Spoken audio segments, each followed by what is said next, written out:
प्रवर्तक श्री सिंह को श्रद्धा के साथ नमन करता हूँ।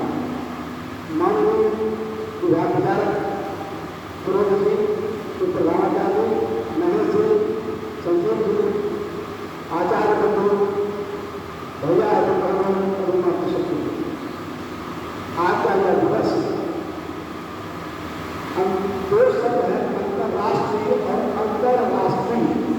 तो आज का यह दिवस अंतर्राष्ट्रीय नहीं अंतर्राष्ट्रीय है, मतलब समस्त विश्व में जिसकी चर्चा हो वह है अंतर्राष्ट्रीय।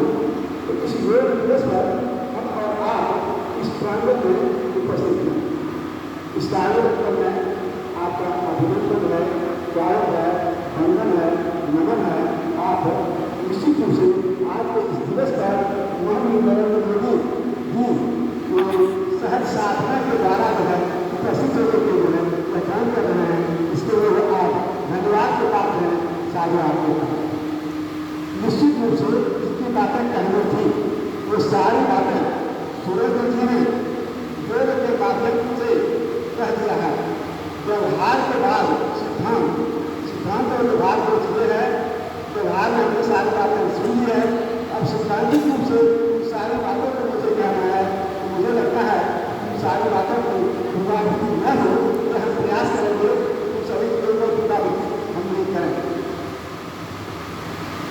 व्यायाम पुष्ट का पुष्ट, व्यायाम पुष्ट का पुष्ट, बुद्धिस्ट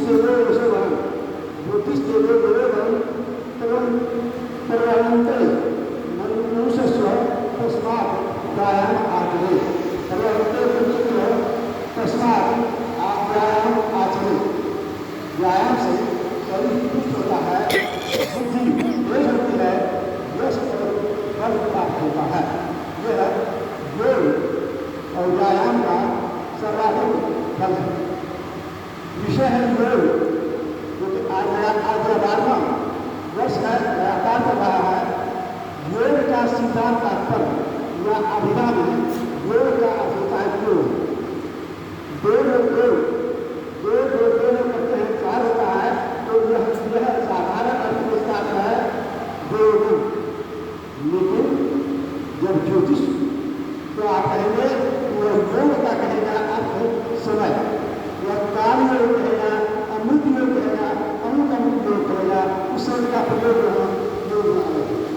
और तीसरा यह जो आप वेदना में सुनेंगे, वेदना में योग का अर्थ यह है, वह है शारीरिक प्लस मानसिक बराबर योग। उसमें तन प्लस मन बराबर है योग। उसके बाद योग साधना बिल्कुल जो है वह मस्तिष्क और हृदय का समन्वय है। तन और मन का समन्वय है, हृदय और मस्तिष्क का समन्वय है। हृदय से भावना उठती है और मस्तिष्क से विचार उत्पन्न होते हैं, और यह योग हृदय पर और मन पर दोनों पर निर्भर करता है। इसीलिए योग जो है अत्यंत आवश्यक है। मेरी मानना है कि जब से सृष्टि प्रारंभ हुई है उस समय से ही यह हमारे ब्रह्म के सृष्टि के साथ साथ ही यह योग हमारे पास है। अलग बात है कि कुछ समय हमारा रूप कुछ और था, आज हमारा रूप कुछ और है। उस समय हम नहीं जान पाते थे, लेकिन दौड़ते घूमते उस रूप में हम चारों हो जाते थे, जिसके कारण संपूर्ण प्रकार का योग हो जाता था। उसके बाद हमारा रूप बदला और आज हम इस रूप में हैं। आज हम समझदार हैं और उस रूप में समझदार होने के कारण क्या हुआ, हमें सारी बातों की जानकारी होगी और आज हम योग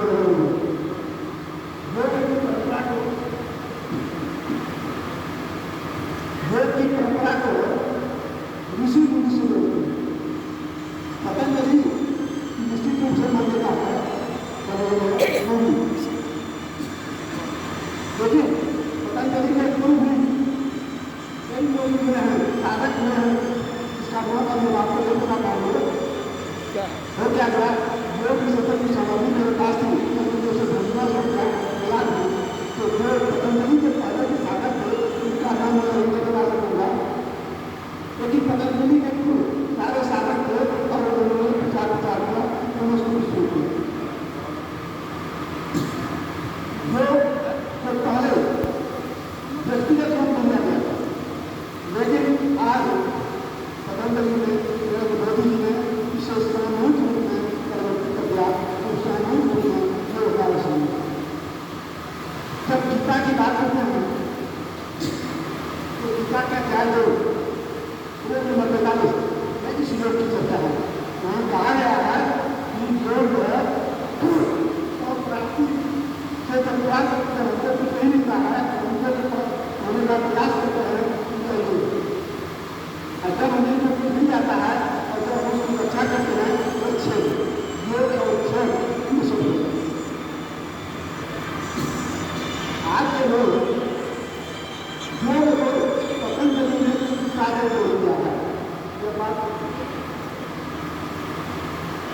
योग को पतंजलि ने चिकित्सा में जोड़ दिया है और यह भ्रम चारों से फैल गया है कि योग से चिकित्सा का निवारण किया जा सकता है।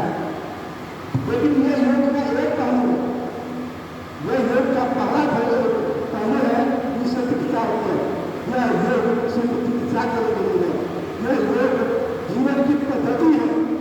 जीवन की पद्धति का नाम योग है और हम इस जीवन की पद्धति में लागू करते हैं तो निश्चित रूप से होता है। आपके पास कुंडली शक्ति है। कुंडली शक्ति सुषुम्ना नाड़ी से होते हुए जब हम संस्कार करते होते हैं तो यह किसका काम है? यह योग का काम है। अपनी कुंडली शक्ति को जब हम जगाते हैं और जब हम संस्कार के लिए जाते हैं तो हम पूर्ण से अध्यात्म की ओर जाते हैं। कुंडली शक्ति जब ऊपर की जाती है तो उसका आधार होता है और कुंडली शक्ति जब नीचे की ओर प्राप्त होती है तो निश्चित रूप से वो सांसारिकता की बात होती है। तो इस कुंडली शक्ति के द्वारा हमारा काम है स्पष्ट है कि सिर्फ शारीरिक कार्यक्रम योग नहीं है। सिर्फ शारीरिक और मानसिक दोनों अगर व्यावहारिक है वही योग है। योग के दो प्रकार को आपने सारे प्रकारों को किया, उसके बाद आपने प्राणायाम भी किया। तो योग बराबर हम कह सकते हैं आसन प्लस प्राणायाम। प्राणायाम क्या है? प्राण जो आयाम, प्राण के जितने आयाम है तो प्राण के आयाम होते हुए प्राणायाम का सीधा संबंध जो है वो प्राण वायु से है। अभी हमारे स्कूल में आपसे कहा कि आप सांस लीजिए, सांस छोड़िए, सांस को रोकिए, तो यह प्राणायाम है। अभी आपने कमाल होने की उसके बाद नाड़ी छोड़ना है और उसका सारे जो है ये जो कई प्रकार है प्राणायाम के कई प्रकार है। लेकिन एक बात और करो, ये प्राणायाम जब भी करना हो तो आप प्रातः काल करें और सूर्योदय के पूर्व करें, बहुत अच्छी बात है। अगर सूर्योदय के बाद भी करते हैं तो चलेगा, तो उससे लाभ क्यों मिलेगा। 1964 में जब मैं स्टडी की शाखा गया तो उस समय मैंने कुछ समझ नहीं आया। उससे प्रारंभ से ही मुझे कुश्ती करने का शौक हुआ। जब भागलपुर आया और समय की शाखा में गया तो वहाँ पर था कि कार्यक्रम हो रहा है, आज तो बुला रहे हैं, खेल रहे हैं, सारी बातें कर रहे हैं। तो मुझे लगा तो थोड़ा अच्छा है कि कम से कम जो है एक खेल के मैदान में कम मिल गए उसमें बच्चे थे। बाद में पता चला खेल करोड़ होने का कार्यक्रम जो है वो सिर्फ खेल ही नहीं था, उसमें योग व्यायाम प्राणायाम सारी चीज़ें उपस्थित थी। और सब धीरे धीरे मानसिकता बढ़ती चली गई। डॉक्टर ने समझा कि प्रारंभ से जो है वह व्यायाम और योग आवश्यक है। बाल स्वयं सेवक अगर इस कार्यक्रम को करेंगे